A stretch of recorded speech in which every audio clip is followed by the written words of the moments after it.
Boa tarde, somos a Milena e a Manuela. O nosso trabalho foi a elaboração de um guia, de um produto, o guia da agroecologia para ser trabalhado com mulheres no contexto de um curso de formação, de um projeto de curso de formação em gestão de hortas comunitárias, um projeto que recebeu uma emenda parlamentar, né, de uma deputada, da deputada Fernanda Melchiona. Esse curso, então, ele vai ser implantado no primeiro semestre agora de 2022 e ele está voltado para um público de mulheres em situação de vulnerabilidade social e informação, né, de hortas para gestão de hortas comunitárias. Nosso trabalho, então, intitulado Tecendo Redes com as mulheres e a agroecologia, que vamos apresentar para vocês agora. Te convidamos a nos acompanhar nesse percurso. Começamos com uma apresentação, né, o nosso guia das mulheres, né, entre elas, com elas, então através de um desenho, algo que teve muito presente ao longo do nosso trabalho, né, na especialização, fomos muito incentivadas a apresentar nossas ideias em formas de desenho, escrita, esquema, então trouxemos isso para o nosso trabalho e pedimos para que então elas façam uma breve apresentação, contando um pouco sobre si e a sua relação, né, com a sua trajetória.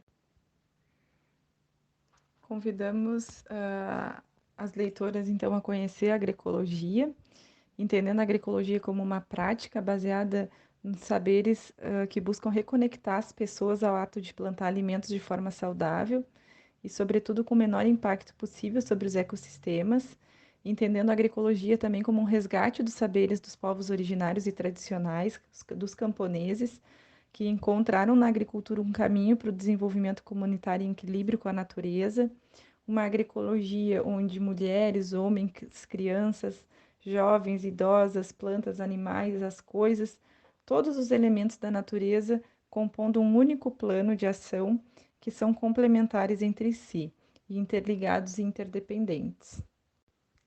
O nosso guia ele se dirige a mulheres que vivem nas cidades, que vivem nas periferias das cidades, da região metropolitana da cidade de Porto Alegre.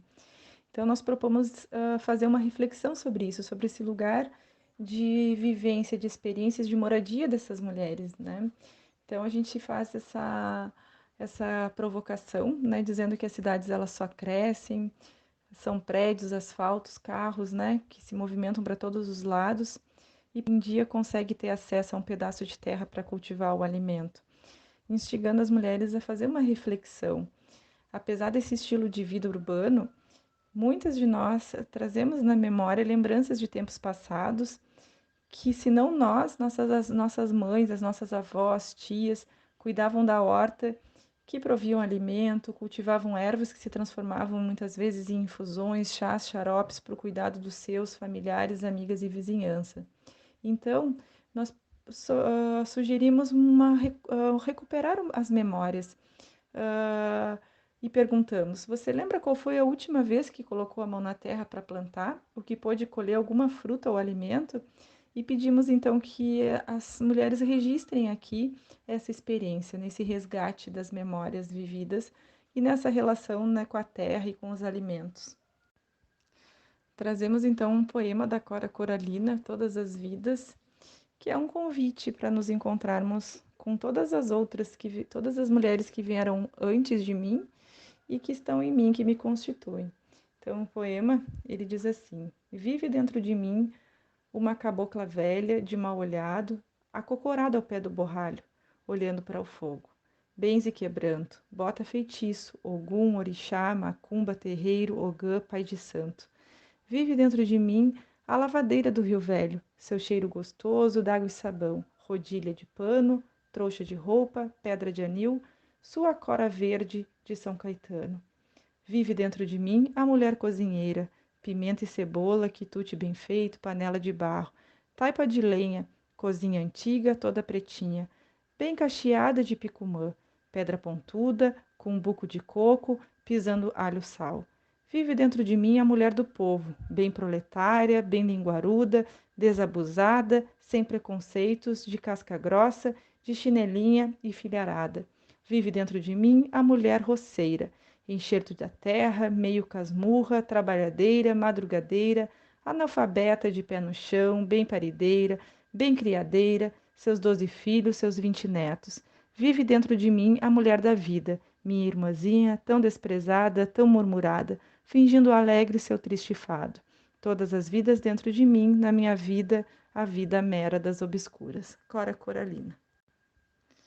O guia, então, traz uma reflexão em seguida sobre agroecologia e meio ambiente. Em algumas regiões do país, seca prolongada, em outros fatores, enxurradas, deixando milhares de pessoas desabrigadas, deslizamentos de terra, rompimento de barragens cada vez mais frequentes, queima de florestas, de um lado, produção recorde de alimentos, do outro, a fome e o desemprego, ondas de calor intenso, ondas de frio, pandemia, mudanças climáticas.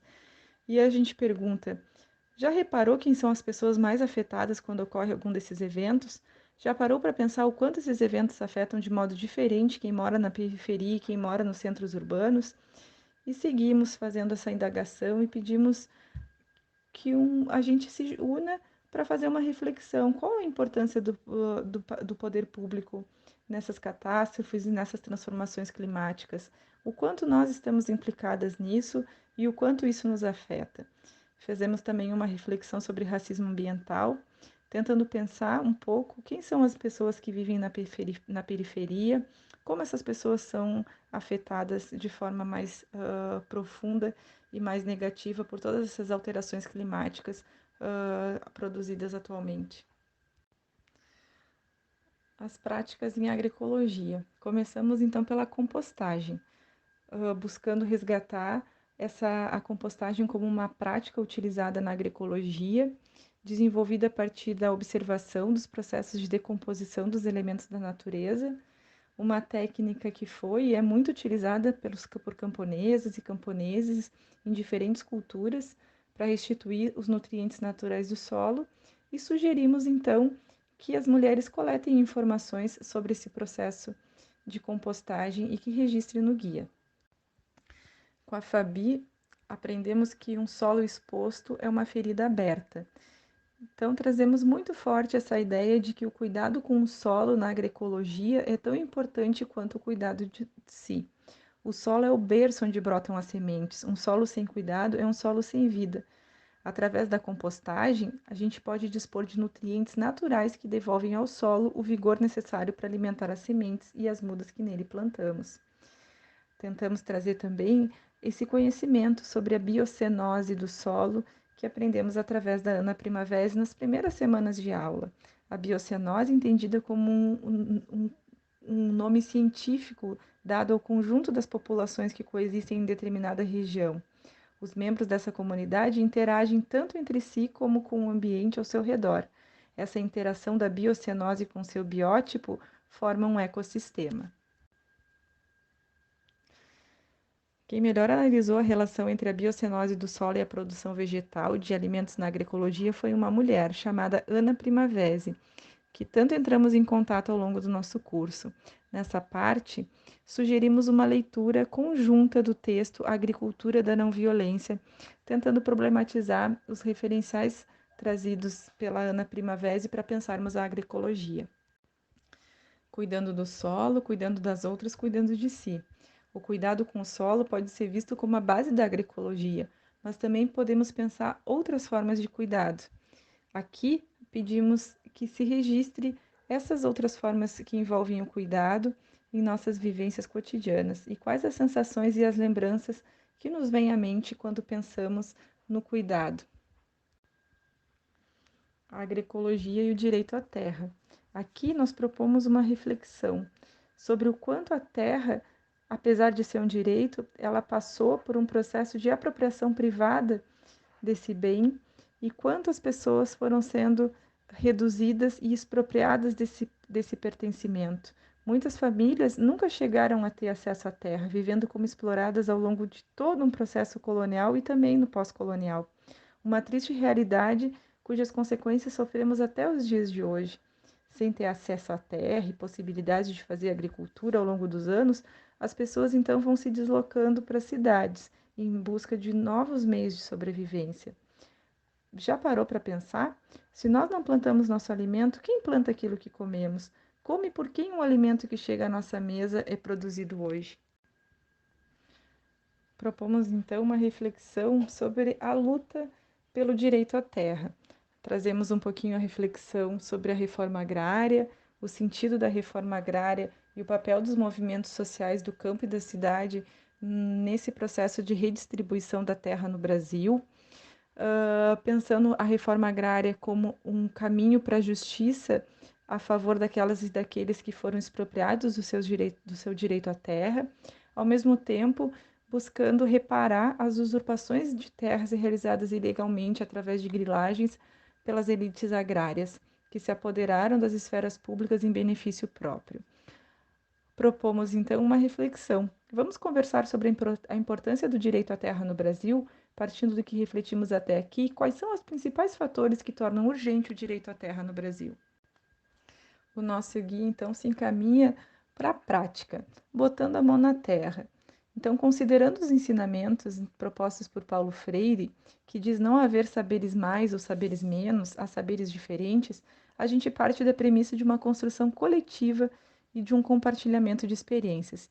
Que tal então fazermos agora o exercício de imaginar como seria essa construção coletiva? Para começar, nosso desafio será fazer o planejamento da horta. Esse planejamento ele foi baseado nos slides compartilhados pela professora Fabi nas nossas aulas do curso de especialização. Aspectos a serem considerados.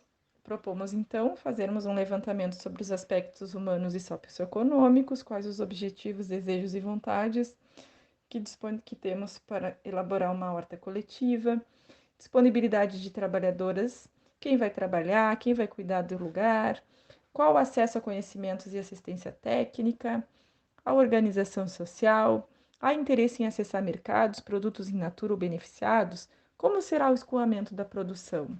Em seguida, os aspectos físicos e estruturais. Tem irrigação? Há ferramentas, carrinho de mão, enxada, pá, tratorito, há construções? Há disponibilidade de insumos? Há máquinas e equipamentos para implantação? Há máquinas e equipamentos para o beneficiamento? Há proteção da área contra a entrada de animais, fogo, deriva de produtos tóxicos? E os aspectos ambientais? Qual o trajeto do sol, a sombra, projeção da copa das árvores, declividade do terreno, que vegetação há no lugar? É possível recuperar as plantas já existentes na área? Fazer um zoneamento da área em função da vegetação existente. Que recursos há no lugar?